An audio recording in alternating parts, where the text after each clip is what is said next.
UP विधानसभा चुनाव से पहले एक बार फिर ईवीएम पर सवाल उठे हैं। अब मेरठ में इलेक्ट्रॉनिक वोटिंग मशीन से चुनाव कराने की मांग उठ रही है।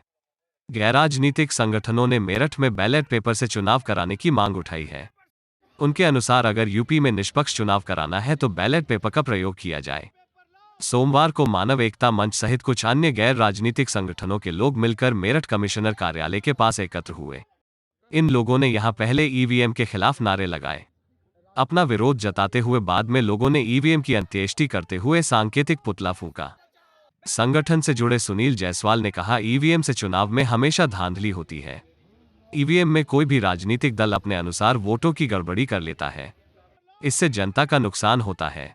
निष्पक्ष और अच्छी सरकार को लाने के लिए हम चाहते हैं कि चुनाव फिर से बैलेट पेपर से कराया जाए। बैलेट पेपर से चुनाव की मांग करने पहुंची महिला कांता ने कहा कि ईवीएम से जब से मतदान हो रहा है कभी सही चुनाव परिणाम नहीं आए। लोग पहले ही तय कर लेते हैं कि कौन जीतेगा कौन हारेगा। राजनीतिक दल उसी के अनुसार ईवीएम में गड़बड़ी करा देते हैं और जनता बेवकूफ बनती है। जनता के मताधिकार के साथ खिलवाड़ होता है, इसलिए जनता के विश्वास से धोखा बंद होना चाहिए। चुनाव बैलेट पेपर से होना चाहिए। क्या कहना चाहते हैं? राष्ट्रीय मानव एकता से जिला अध्यक्ष हूँ और हम ईवीएम का बहिष्कार करते हैं। हम चाहते हैं कि बैलेट पेपर से चुनाव हो ताकि देश को बचाया जा सके।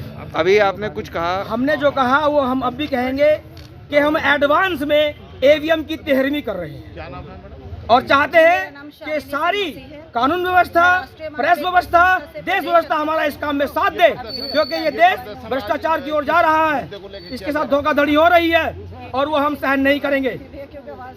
धन्यवाद जी। मेरा नाम शालिनी सिंह मसीह है। आज आप आए किस लिए आए, क्या मामला ये है, हम ईवीएम का बहिष्कार करने के लिए यहाँ पर मांग पत्र देने के लिए आए हैं और आगामी आने वाले चुनावों में जो चुनाव लड़ा जाए, जो वोटिंग की जाए, वो बैलेट पेपर के द्वारा की जाए। और तो न जाने क्या क्या करती है और उनके सारे जो वादे और जितनी भी बातें होती हैं वो सिर्फ जुमलेबाजी की होती हैं। सारी बातें मनगढ़ंत कहानियों में तब्दील होती नजर आती हैं और उनकी कोई भी बात सच्चाई से भरी नहीं होती और ना ही उनकी किसी भी बात में सच्चाई होती है। उसी तरह से जिस तरह से आपने कहा कि मतलब जनता को जागरूक किया गया, लेकिन उसी के साथ साथ कई जगह पर यह भी देखा गया है ईवीएम के साथ साथ कितनी धोखेबाजी हुई है। कितनी जगह पर ईवीएम की मशीन के द्वारा जो चुनाव हुए हैं उनमें कितना मतलब भ्रष्टाचार देखा गया है और गलत तरीके से कि बटन कहीं दबाया जाता है और वोट किसी और को पड़ती है। हमारी मांग यही है कि ईवीएम का बहिष्कार किया जाए और जिस तरह से पिछले समयों से वोट पड़ती आ रही थी बैलेट पेपर के द्वारा, उसी से वोट डाली जाए।